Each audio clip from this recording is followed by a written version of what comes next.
Hi viewers, welcome to the channel. నేను మీ అంజలి. So బేసికల్గా అంటే లైక్ నా ముందు కూర్చున్న వాళ్ళ గురించి ఎంత చెప్పినా తక్కువే. సో వాళ్ళ అంటే లైక్ వర్కింగ్ లైఫ్లో ఉన్నటువంటి ఎక్స్పీరియన్స్ ఏదైతే ఉంటుందో నాకు తెలిసి నా ఏజ్ అంతా కూడా ఉండుండదు అనమాట. సో అలాంటి వాళ్ళు నా ఎదురుగుండా కూర్చున్నారు అండ్ వాళ్ళతో మాట్లాడే అవకాశం వచ్చింది కాబట్టి I'm very blessed. So right now మనతో పాటు ఉన్నారనమాట. అండ్ మిస్టర్ సెలబ్రిటీ అంటూ మన ముందుకు రాబోతున్నారు కాబట్టి వాళ్ళతో మాట్లాడి చాలా విషయాలు తెలుసుకుందాం. సో హాయ్ సార్, నమస్తే. ఫస్ట్ థింగ్, అందరూ ఎలా ఉన్నారు? మీరు ఎలా ఉన్నారు? సూపర్. సో మిస్టర్ సెలబ్రిటీ అన్నది ఏంటి అని అంటే, ఈ సెలబ్రిటీ అనే ట్యాగ్ మీరు ఇండస్ట్రీలో ఎన్నాళ్ళ నుంచో ఉన్నారు కాబట్టి ఇప్పుడు రీసెంట్ టైంలో ఈ మిస్టర్ సెలబ్రిటీ అన్న ట్యాగ్ అందడం చాలా కష్టం. ఇది ఒక టైటిల్ కాబట్టి ఆ ట్యాగ్ని ఇప్పుడున్న వాళ్ళు ఎవరికైనా ఇద్దాము అనుకుంటే మీరు ఎవరికి ఇస్తారు? మిస్టర్ సెలబ్రిటీ, మిస్టర్ సెలబ్రిటీ అనే ట్యాగ్ ఎవరికి ఇస్తారు? టాప్ హీరోలు అందరూ మిస్టర్ సెలబ్రిటీస్. టాప్ హీరోలు కాకుండా యంగ్స్టర్స్, మా చిరంజీవి గారు, బాలకృష్ణ గారు, నాగార్జున గారు, వెంకటేష్ గారు, దే ఆర్ ఆల్ సెలబ్రిటీస్. అదే అన్నా మా బాబుతో నేను, చిన్నపిల్లాడు టప్ మన మిస్టర్ సెలబ్రిటీ అని టైటిల్ పెట్టారేంట్రా? చాలా పెద్ద టైటిల్, అది మొయ్యాలంటే చాలా కష్టం, ఇదేంటి ఈ టైటిల్ పెట్టేసుకున్నారని. అంటే మా ఆశ ఏంటంటే అతను ఒక సెలబ్రిటీ అవ్వాలని. సో అందుకు టైటిల్ పెట్టుకున్నాం. సూపర్. సో మీరు చెప్పండి, మిస్టర్ సెలబ్రిటీ అన్న ట్యాగ్ ఉంది కదా, మీరు కూడా ఇండస్ట్రీలో ఎవరికైనా ఇవ్వాలి అనుకుంటే ఎవరికి ఇస్తారు?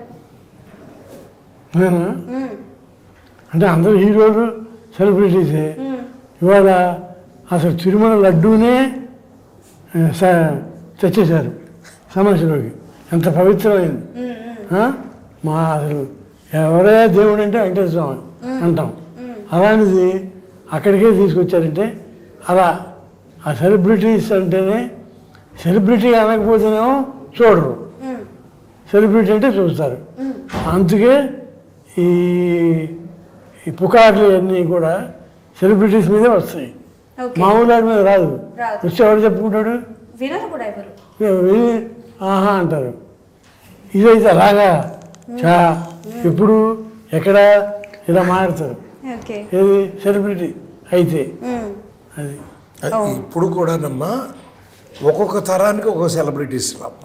ఇప్పుడు అక్కినేని నాగేశ్వరరావు, ఎన్టీ రామారావు గారు, వాళ్ళ ముందు నాగయ్య గారు, ఆ తర్వాతకు వచ్చేసరికి కృష్ణ గారు, సోమన్ బాబు గారు, కృష్ణరాజు గారు, మోహన్ బాబు, వీళ్ళందరూ సెలబ్రిటీసేనమ్మా. ఆయన యాంటీ క్యారెక్టర్లోంచి హీరో అయ్యాడు మోహన్ బాబు, అద్భుతమైనటువంటి పేరు ప్రఖ్యాతులు సంపాదించుకున్నాడు. కృష్ణరాజు గారు కూడా కొత్తలో యాంటీ క్యారెక్టర్లో ఉండేవాడమ్మా, అద్భుతమైన హీరో అయిపోయాడు ఆయన. సో సెలబ్రిటీ అంటే ఏంటంటే 10 మందికి నువ్వు చెప్పుకోకుండా వాళ్ళకి తెలవాలి. చాలామంది మా రచయిత సంఘంలో మా ఇద్దరు మీరు సెలబ్రిటీస్ సార్ అంటారు. అవును, మమ్మల్ని. అవును, నిజమే. ఓకే. అండ్ సార్, ఎన్నో సినిమాలు చూస్తుంటారు సార్ మీరు. అంటే లైక్ మీరు చూసి ఉంటారు, మీరు చేసి ఉంటారు, అండ్ మీరు వర్క్ కూడా కొన్ని చేశారు కాబట్టి ఈ సినిమా చూసిన తర్వాత మీరు అంటే లైక్ అఫ్కోర్స్ మీరు ఒక ఫస్ట్ కాపీ చూసే ఉంటారు కాబట్టి చూసిన తర్వాత మీరు గమనించిన డిఫరెన్స్ ఏంటి? ఎప్పుడు కూడానమ్మా మేము మా జీవితంలో మొట్టమొదటి రాసిన సినిమాలు ఏ హీరో లేరమ్మా. ఆ తర్వాత శివకృష్ణ హీరో అయ్యాడు, ఆ తర్వాత రాజవరం వెళ్ళయ్యాడు. అట్లా మా చేతుల్లో నుంచి హీరోలు చాలామంది చిన్న హీరోలు పుట్టుకొచ్చారమ్మా ఆ రోజుల్లో. మీరు గమనిస్తే చిరంజీవి గారు వీళ్ళందరూ కూడా కలియుగ పాండవులు మా ఫస్ట్ ఫిల్ము బాబుతో, ఆయనకి అది ఫస్ట్ ఫిల్మ్. చిరంజీవి గారు అంతకుముందు యాక్ట్ చేశారు కానీ ఖైదీ నుంచి ఆయన జీవితం మారిపోయింది, అది మా ఫస్ట్ ఫిల్ము. అట్లా మీరు బాలయ్య బాబు మా కథానాయకుడు, బ్రహ్మాండమైన 25 వారాల సినిమా.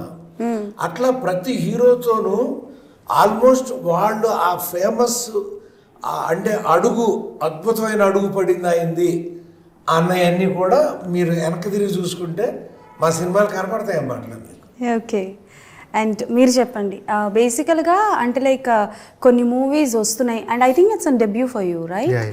సో డెబ్యూ మూవీ వచ్చేటప్పుడు ఒక మిస్టర్ సెలబ్రిటీ అనే ట్యాగ్ పెట్టడం కానీ ఆర్ ఎల్స్ కథ కూడా చాలా యూనిక్గా ఉంది. I think it's completely related to social, అంటే లైక్ సోషల్ మీడియాని ఎంతవరకు వాడాలి, ఎలా వాడాలి, దాని మీద ఎఫెక్ట్ అయ్యే వాళ్ళ మీద. మామూలు ఒక నోటి మాట నుంచి వచ్చే పుకారు కూడా ఈ సినిమాలో ఇన్వాల్వ్. Okay. అన్ని రకాల రూమర్స్ ఈ సినిమాలో ఇన్వాల్వ్.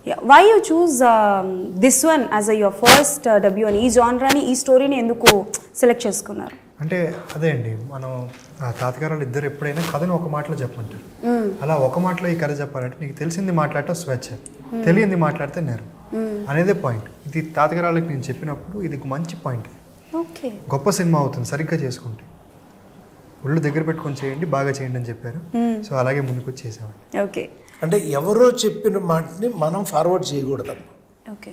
నీకు తెలిస్తేనే, అదే బాబు చెప్పిన మాట డైలాగు, అద్భుతమైన డైలాగ్ అది. అదేంటి, నీకు తెలిస్తేనే అది కరెక్ట్ అయితే చెప్పు. ఇప్పుడు రాముడు సీత మీద ఇష్టం వచ్చినట్టు నిందలేసేస్తే ఎలా? సీతాదేవి మహాపతివ్రత, నీ ఇష్టం వచ్చినట్టు నువ్వు నోరిప్పేసుకుని మాట్లాడితే అది తప్పు కదా. అందుకే కదా మరి ఆయన తప్పు మాట్లాడాడని పెద్ద గొడవ అయింది. రాముడు సీతనే పంపించేశాడు, ఎవరో మాట్లాడారనే కదా. సో అందుకని అది గొప్ప సేయింగ్. అంటే ఇవాళ పర్టికులర్గా యూట్యూబ్ అనేటువంటి ఒక ఛానల్ ద్వారా ఎంత ప్రసారాలు ఎంత ప్రచారాలు జరుగుతున్నాయో మనందరం గమనిస్తున్నాం. ఈ గమనింపులో పొరపాటున ఒక రాంగ్ న్యూస్ కనుక కంటిన్యూ అయితే అది ఎంత దూరం తీసుకెళ్తుంది, ఒక వ్యక్తి జీవితాన్ని ఎంత ప్రభావితం చేస్తుంది. అతనే హీరో. ఆ ప్రభావితమైన హీరో దాన్ని ఎలా మళ్ళీ సరి చేసుకున్నాడు, then he will become hero. చేసి ఉండకపోతే హీరో అవ్వలేడు, అప్పుడే మిస్టర్ అవుతాడు సెలబ్రిటీ పక్కన. అందుకు మిస్టర్ అయ్యాడు. ఓ, మిస్టర్ సెలబ్రిటీ పేరు వెనక ఇంత పెద్ద స్టోరీ ఉందా, నాకు ఇప్పుడే తెలిసింది. Okay, super. సార్, మీరు అంటే లైక్ ఆయన యాక్టింగ్ చేస్తున్నారు, యాక్టింగ్లోకి రాబోతున్నారు అన్నప్పుడు మీరు ఏ సజెషన్స్ ఇచ్చారు, సలహాలు ఏమేమి ఇచ్చారు? లైక్ ఎలా ఉండాలో, కథ ఎలా ఎంచుకోవాలి, అలాంటివి ఏమైనా చెప్పారు? ఫస్ట్ మేము నేర్చుకున్నది రామారాజు దగ్గర అదే. మా పేరు పెట్టాడు ఆయన మహాను. అదే కదా మా తల్లిదండ్రుల దగ్గర కూడా మేము డిసిప్లిన్ నేర్చుకున్నాం. ఎందుకంటే బాగా చదువుకోమని మా మాతరు చదువుకో చదువుకో చదువుకో అనేది. మరి చదువుకోమంటే కదా, నేను సెంట్రల్ గవర్నమెంట్లో గెజిటెడ్ ఆఫీసర్, నేను ఏజ్ ఆఫీసర్. ఎలా అయ్యాను? ఊరికి తెల్లారేసరికి కదా అవలేం కదా. బాగా చదువుకున్నారు, చదువుకున్నాం. అది అంటే మా తల్లిదండ్రులకి మేము సెలబ్రిటీలు అవ్వాలని, మా పిల్లలు పైకి రావాలి, మా పిల్లల గురించి చెప్పుకోవాలి అనే ఉంటుంది కదా మా అమ్మ నాన్నకి. అలాగే చదివించారు. అలాగే నా మనవాడిని కూడా నేను అనుకుంటా కదా. మరి చెప్పారా? ఏమేమి చెప్పారు, ఎలా చెప్పారు? అదే నేను పొద్దున్నే లేవటం, తర్వాత నిజమే మాట్లాడటం. ఎప్పుడు నిజమే మాట్లాడాలి అని కనుక పెట్టుకుంటే మన జీవితంలో మనకు ఎదురుండదు. అబద్ధానికి అన్నయ్య ఉంటా అంట కదా, అదేగా అబద్ధాలకి అన్నయ్య. ఓకే, అది నువ్వు తల్లిదండ్రులు అంటే మా ఇద్దరికి గుర్తొచ్చేది ఒకటేనమ్మా. చెప్పండి సార్. ఆయన కళ్ళల్లో వెల్లుల్లిపాయ, అమ్మ నిద్ర రాకుండా చదువుకోవటము, ఎక్కడ నిద్రపోతాడు ఎక్కడ చదువుకోడు అని. నాకు చదువు రాలేదమ్మా, నేను థర్డ్ ఫారం పెద్ద. మా నాన్నగారు నువ్వు వెళ్ళి గేదెలుగా నీకు చదువు రాదన్నాడు. మా అమ్మగారు బతిమాలి చదివించిందమ్మ నన్ను. కాదు ఈసారి తప్పితే ఇక మానేస్తాడు అని నేను మాట ఇచ్చాను మా అమ్మకి. ఇక నేను తప్పనమ్మా అని. బిఎస్సి అయిపోయింది, ఎంఏ అయిపోయింది, ఎంఏ పిహెచ్డి అయిపోయింది, doctor of literature highest degree in India, DLitt అంటారమ్మ, అది కూడా చేశాను. 806 పేజీల పుస్తకం. అంటే ఒక తల్లి కోరిక చూడు. కొడుకులు వ్యవసాయదారు పిల్లలం మేము. మా నాన్నగారితో పాటు ఇద్దరం తెల్లారుజామున 5ంటికి పొలం వెళ్ళేవాళ్ళం. మా అమ్మ కోరిక ఏంటంటే మా తమ్ముడిని డాక్టర్ని చేయాలని, నన్ను ఇంజనీరింగ్ చేయాలని. మా తమ్ముడు చాలా పుస్తకాలు రాసేది, డాక్టరేట్ సంపాదించుకున్నాడు. నేనేం చేయాలి, అమ్మ నేను డాక్టర్ అని చెప్పింది. ఆవిడ నమ్మింది. నన్ను డాక్టర్ చదివించాలని ఆవిడ కోరిక. అవలా, అందుకని డాక్టరేట్ వచ్చిందమ్మా అని చేతు ఆ రోజు చూడాలమ్మా ఆ తల్లి కళ్ళల్లో ఆనందం. అది ఎంతమంది డాక్టర్ వచ్చింది నేనేం చేయాలనిపించింది నాకు. అందుకని ఓ సినిమాలో ఇంజనీర్ వేషం, అమ్మ ఇంజనీర్ అంత ఎలాగైతే అమ్మ కోరిక నెరవేర్చారు అంతే. అంతే కదా, మనకి ఫైనల్లీ కావాల్సింది అది. ఆయన వేషం వేసి తీర్చాడు, నేను రాసి తీర్చారు. Okay, super. సో అంటే బేసికల్గా వాళ్ళిద్దరు ఎన్నో సినిమాలు రాశారు, ఎన్నో అంటే లైక్ తెలుసు కదా. మీకు బాగా నచ్చిన డైలాగ్ ఏంటి? మీ తాతగారి దగ్గర నుంచి మీరు నేర్చుకున్నది ఏంటి? చాలా కష్టమైన క్వశ్చన్. లేదు, నేర్చుకున్న అయితే డిసిప్లిన్ అండి, 100%. అన్ని రకాలుగాను డిసిప్లిన్గా ఉంటాయి. ప్రతి మనిషికి మర్యాద ఇవ్వటం, ఎవరిని చులకనగా చూడకూడదు. సెట్లో కూడా ఒక సమిష్టి కృషిగా ఉండాలి, టీం వర్క్ ఉండాలి. ఎవరిని వీళ్ళు తక్కువగా వీళ్ళని ఎక్కువగా చూడకూడదు, అందరిని సమానంగా చూడాలి, నేర్చుకో. ఇప్పుడు తాతగారు రాసిన డైలాగులో నాకు ఇష్టమైంది ముందు వెంకటేశ్వరరావు గారు, తర్వాత గోపాలకృష్ణ గారు. తాతగారు చెప్తాను, ఫోకస్ చేయండి అమ్మా. రోగిని ప్రేమించలేని డాక్టర్ కూడా రోగితో సమానం అనేది. అది రోగిని ప్రేమించలేని డాక్టర్ కూడా ఒక రోగితో సమానం. అంటే డాక్టర్ ఎప్పుడు రోగిని ప్రేమించి వైద్యం చేయాలి. మందు పడగంటాడికి అంటే నువ్వు డాక్టర్ కాదు, రోగితోనే సమానం అనేది అన్నయ్య. Wow, super. ఇప్పుడు ఆయన డైలాగ్ ఏంటి చెప్పను, ఒకటి ఇప్పటికీ ఫ్యాన్స్ పలానా వాళ్ళు మాడడం తెలియగా అబ్బో ఏం డైలాగులు సార్ బాలకృష్ణ గారికి, చిరంజీవి గారికి అని చెప్తాను. అలా ఒకటి చెప్పాలంటే తాతగారు చెప్పిన డైలాగే చెప్తాను. రా అంటే రాక్షసంగా, జా అంటే జనానికి, కీ అంటే కీడు చేసే, యం యంత్రాంగం రాజకీయం, అందులో మనం సిద్ధహస్తులు. ఎలా చెప్పారు? మీకు ఎలా అనిపించింది? నేను చెప్పినట్టే చెప్పాడు. మీరు చెప్పినట్టే చెప్పారా? రా అంటే రాక్షసంగా, జా అంటే జనానికి, కీ అంటే కీడు చేసే, యం యంత్రాంగం రాజకీయం, అందులో మనం సిద్ధహస్తులు. ఆయనలాగా ఆయన తప్ప ఇంకెవరు చెప్పలేరు. ఓకే. అండ్ సార్ అంటే లైక్ ఇండస్ట్రీలో మీరు ఇందాక చెప్పినట్టు ఎంతో మంది హీరోలు చాలా కష్టపడి పైకి వచ్చి ఉంటారు. సో అంటే లైక్ మీ ఇండస్ట్రీకి వచ్చి సక్సెస్ అయిన తర్వాత, ఒక మెట్టు ఎక్కిన తర్వాత అందరూ సుఖాన్ని చూస్తారు, కానీ అంతకుముందు పడే బాధలు, పడే అవమానాలు, పడే స్ట్రగల్స్ చాలా ఉండుంటాయి. సో అలా మీ ఫ్యామిలీ నుంచి ఎవరైనా వస్తున్నారు ఇండస్ట్రీకి అన్నప్పుడు మీరు ఒక బ్యాక్ బోన్గా ఉండేవారా?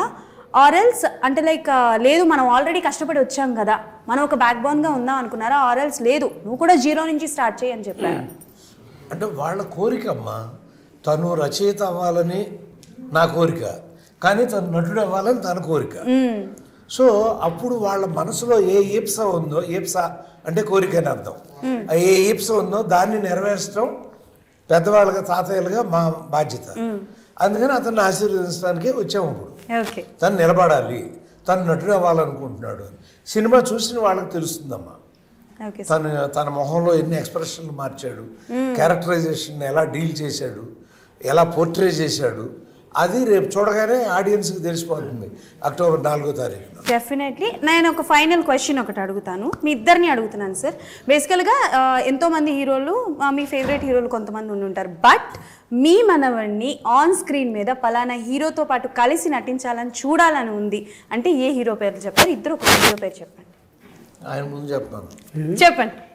నన్ను ఏ హీరో పక్కన కలిసి నటిస్తే మీకు చూడాలని ఉంది, ఒక హీరో పేరు చెప్పండి. నాకైతే చిరంజీవి గారి పక్కన. సూపర్. నాకైతే బాలయ్య బాబు పక్కన ఉండాలి. సూపర్. ఇటు పక్క చిరంజీవి గారు, అటు పక్క బాలయ్య బాబు గారు. మీకెవరితో?